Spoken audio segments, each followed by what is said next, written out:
5 अगस्त 2019 के बाद से बहुत ज्यादा अनसर्टेनिटी का शिकार हो गया, इसलिए क्योंकि ये मामला अब स्टैटिक रहने की बजाय फ्लूइड हो चुका है। ये मामला अब एक नुक्ते के ऊपर रुकता हुआ नजर नहीं आ रहा, स्टेबिलिटी नहीं है इस मैटर के अंदर, इसलिए कश्मीर के ऊपर पॉलिसी भी हमारी बड़े तवातुर से हमें एक्टिवली इसको ऑब्जर्व करता रहना पड़ेगा। आज शाह महमूद कुरैशी साहब ने कश्मीर के हवाले से कुछ प्रेस ब्रीफिंग के अंदर जो बातें फरमाई, आज शाह महमूद कुरैशी साहब ने एक और प्रेस ब्रीफिंग की, भारत में जो मजालिम हो रहे हैं उसकी मजम्मत भी की और कश्मीरियों का साथ देने का एक बार फिर अज़्म भी किया। कश्मीर पाकिस्तान की शाहरग है, इसमें कोई शक की बात नहीं। कायदे आज़म ने कहा पाकिस्तानी, हर पाकिस्तानी ये मानता है। लेकिन कामरान, आपकी रसाई है फॉरेन ऑफिस तक, बड़े अरसे आपने फॉरेन ऑफिस कवर भी किया है, क्या हमारा फॉरेन ऑफिस जितनी एक्टिवली बातें कर रहा है उतनी ही एक्टिवली डिप्लोमेसी भी कर रहा है कश्मीर के लिए या नहीं? देखिए, इसको देखने के दो तरीके हैं। एक है कि आप हर रोज बयान दागें, ट्विटर पे बहुत ज्यादा आप एक्टिव हों, उस हद तक तो आपको बिल्कुल नजर आता है। खुद वज़ीर-ए-आज़म इमरान खान आए रोज कश्मीर के ऊपर बात करते हैं, वज़ीर खारजा शाह महमूद कुरैशी भी बात करते हैं, दफ्तर खारजा के तर्जुमान भी आपको नजर आते हैं इसके ऊपर बात करते हुए। लेकिन आप अगर कहें कि जो हमारी डिप्लोमेसी, क्योंकि कश्मीर का जो मसला है, आपने बिल्कुल ठीक कहा कि 1947 से ये मसला है, लेकिन 5 अगस्त 2019 को ये जो हुआ, अब ये दफ्तर खारजा की आपने जिक्र की, मैं अभी भी दफ्तर खारजा कवर करता हूं। जो बैकग्राउंड में मेरी डिस्कशन, जो लोग कश्मीर के मामले को देखते हैं वो इस बात को एक्नॉलेज करते हैं कि कश्मीर का मसला अब स्टैटिक नहीं रहा, आए रोज सिचुएशन बदल रही है। जो कुछ मोदी सरकार ने वहां पर 2019 अगस्त में किया था, और उसके बाद क्या हम रिवायती तौर पर उसका जवाब दें? मुझे लगता है कि शायद हमारा जो अभी भी रद्द अमल है, एक तो वो रिएक्टिव है और एक वो आप कह लें कि रिवायती है, क्योंकि भारत ने जो किया है वो 70 सालों में किसी और सरकार ने नहीं किया था। उन्होंने बिल्कुल उसका स्टेटस को यूनिलैटरली चेंज कर दिया है, गैर कानूनी तौर पर अपने आप में जम कर लिया है।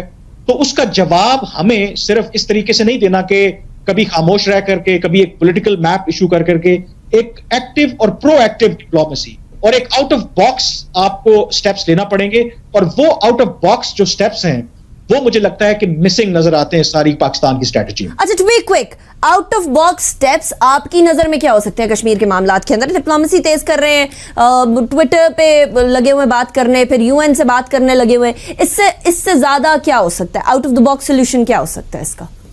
देखिए, फॉरेन ऑफिस के अंदर और बहुत से जो रिटायर्ड लोग हैं, ये बहुत से प्रपोजल्स अंडर कंसिडरेशन रहे हैं और हैं भी।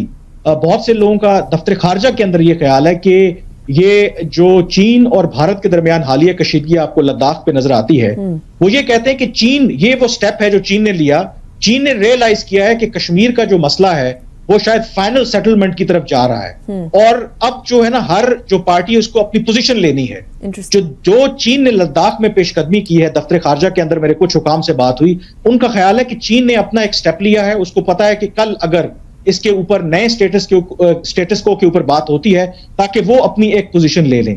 उसके मुकाबले में पाकिस्तान ने वो पोजीशन नहीं ली। मसलन आउट ऑफ बॉक्स सोल्यूशन की कुछ लोग ये बात करते हैं, मसलन गिलगित बल्तिस्तान की बात हो रही है, वो कहते हैं जी गिलगित बल्तिस्तान को तो आप कोई आईनी तरमीम करके अपने साथ में ला लें। कुछ एक प्रपोजल ये भी अंडर कंसिडरेशन है कि जो आजाद जम्मू कश्मीर जो हमारा इलाका है, इसके अंदर आप यूएन सिक्योरिटी काउंसिल को कहें, उनको बुलवाएं कि जो प्लेबिसिट है यहाँ पर तो प्लेबिसिट करवाएं, प्लेबिसिट करवा के यहाँ पे लोगों की राय मालूम करें, ताकि और ये कंडीशनल रखते हैं कि जब मकबूजा कश्मीर में ऐसी सूरत हाल होगी तो वहां पर भी फिर ये, मतलब इस तरह के बहुत से ऑप्शंस जो हैं इसके ऊपर फॉरेन ऑफिस के अंदर भी और अदरवाइज भी बात हो रही है। अब क्वेश्चन ये है कि क्या हम प्रैक्टिकली, हमारी गवर्नमेंट के अंदर इतना दमखम है कि वो स्टेप्स ले, क्योंकि उसकी नेगेटिव साइड्स भी हैं। कुछ लोग कहते हैं कि अगर आप इस तरह का स्टेटस चेंज करेंगे तो कश्मीर के ऊपर आपकी जो पोजीशन है वो डाइल्यूट हो जाएगी। लेकिन क्वेश्चन शायद ये है कि हमें ड्राइंग बोर्ड पे दोबारा जाकर के इस तरह के इश्यूज पर सोचना पड़ेगा, क्योंकि अगर भारत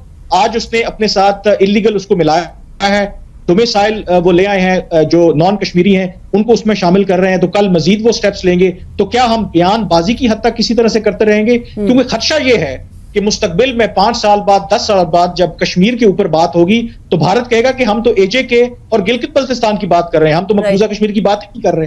राइट। अच्छा, ये कामरान, आपने जो बात की, ये खदशा सिर्फ आपका या आपके एनालिसिस में नहीं पाया गया, बल्कि जनरली अवाम में भी ये बात पाई जा रही है कि हम क्या सिर्फ ज़बानी कलामी बात करेंगे या कोई ठोस इक़दामात करेंगे। जान साहब, आपकी तरफ ही आऊँगी। बहुत सारे अतराफ से हमें अब ये बातें सुनाई देने लगी हैं कि देखिए, ज़बानी कलामी तो हम लोग रोज़ बात कर सकते हैं, सुबह से लेकर शाम तक कर सकते हैं, 24 घंटे कर सकते हैं। क्या इससे बढ़ के कुछ करेगा पाकिस्तान कश्मीर के लिए?